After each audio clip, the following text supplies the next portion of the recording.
Assalamualaikum warahmatullahi wabarakatuh. Salam sehat untuk kita semua. Perkenalkan, kami dari Muhammad Sandu. Kami ingin membuat video tutorial terkait pengambilan, pempakan, dan pengiriman sampel Difteri.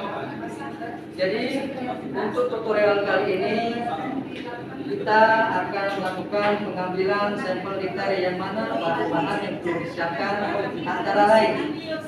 Untuk pengambilan sampel difteri, yang pertama kita persiapkan bahan-bahannya yaitu Amis Collection atau Transport Swab. Yang kedua, tong spatel atau spatel lidah. Yang ketiga, desinfektan. Yang keempat, wadah atau plastik bekas pengambilan sampel atau bahan-bahan infeksius. Jadi sebelum kita melakukan pengambilan, tentunya kita harus mempersiapkan diri kita sebagai upaya proteksi. Kita harus menggunakan APD, alat pelindung diri, sehingga kita mencegah terjadinya transmisi virus atau penyakit pada diri kita. Sebelum kita melakukan pengambilan, kita lakukan komunikasi terlebih dahulu terhadap pasien atau subjek yang ingin kita ambil sampelnya. Pada saat ini kita ada subjek yaitu suspek difteri dengan keluhan yang sudah kami lakukan analisa dan tertuang dalam formulir penyelidikan epidemiologi suspek difteri.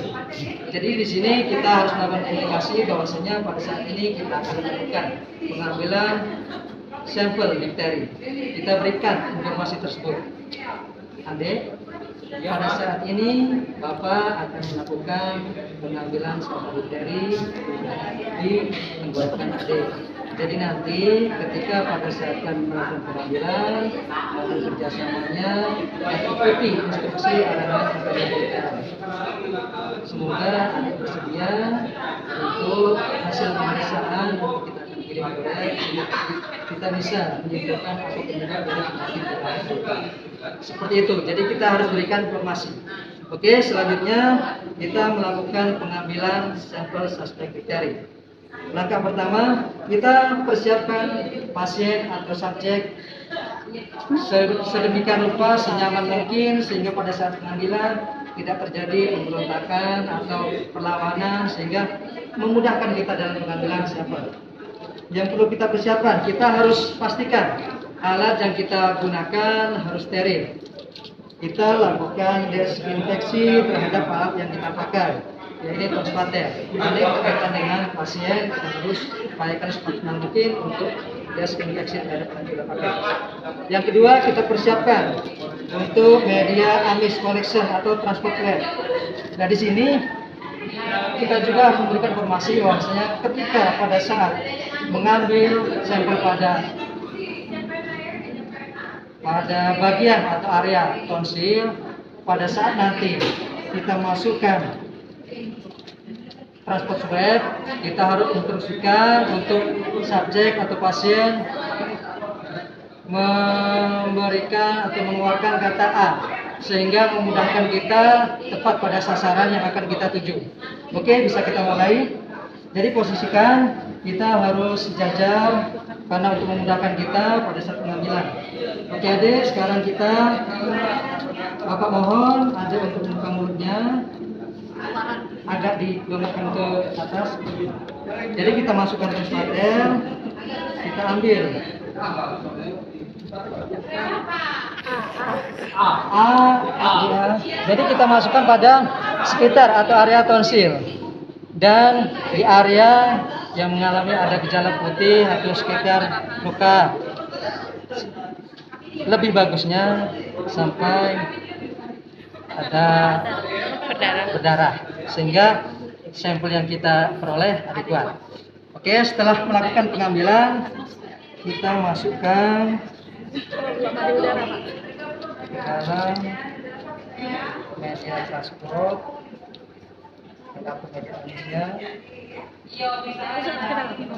Oke, setelah itu kita tutup, kita kondisikan dan kita rapikan alat-alat yang sudah kita pakai untuk mencegah infeksius atau kontaminasi terhadap alat-alat yang kita pergunakan.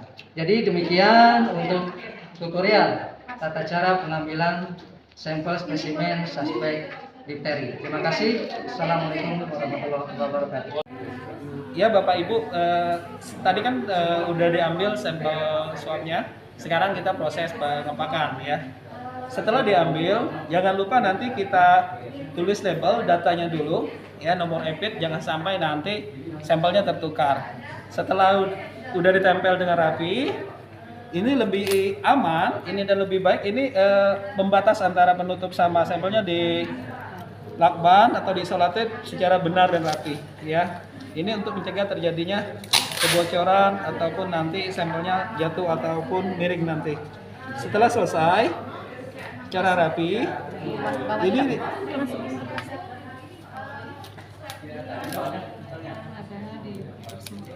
oke, ini tidak lupa juga namanya, labelnya ini harus diisolasi ya, atau dikasih double tape biar nanti jika suhu di dalam pouchin itu lembab, ini tidak rusak ataupun tidak meleleh tulisan nama sampelnya ya. Oke, santai-santai aja ya. Setelah selesai kita masuk dalam plastik ya. Tisu. Kita masuk ke plastik klip ini untuk mencegah juga kebocoran ya.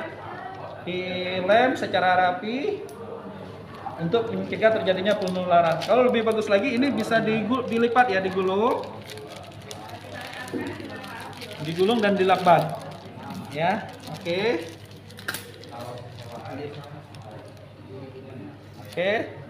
Setelah selesai dilakban secara benar dan rapi, ini kita siapkan coolbox-nya ya. Yang coolbox-nya itu terdiri dari coolpack ya, tempat sampel ataupun penampungan.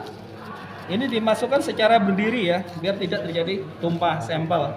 Setelah berdiri, diusahakan tidak bergerak sampelnya ya. Oke,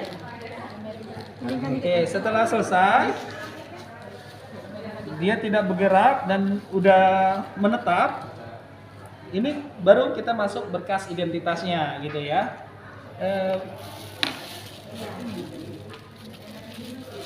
Nih ya, ini berkas identitas sampel. Kalau nggak ada berkas ini, takutnya sampel nggak tahu punya siapa ya.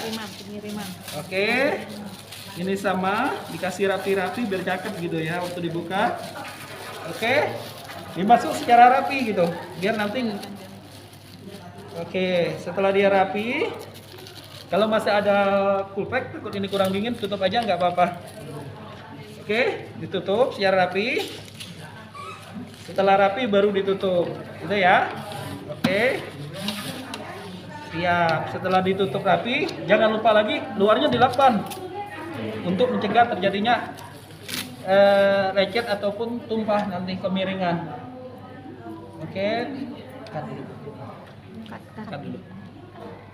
Ya, yang terakhir ini vaksin kariernya harus dilakban secara rapi dan benar. Ini untuk mencegah terjadinya penularan ya. Ini bisa 1 atau 2 putar gitu. Yang penting kalau kita anggap udah aman, oke ya. Ya udah kita anggap aman, insya Allah ini tidak tumpah. Oke. Setelah selesai ini jangan lupa ditulis alamat pengirim ya. Alamat pengirim ini mempengaruhi siapa yang mengirim. Ini ya, seperti ini. Mungkin itu tutorial dari kami tentang pengepakan dan pengiriman sampel. Terima kasih, kami dari kelompok 1.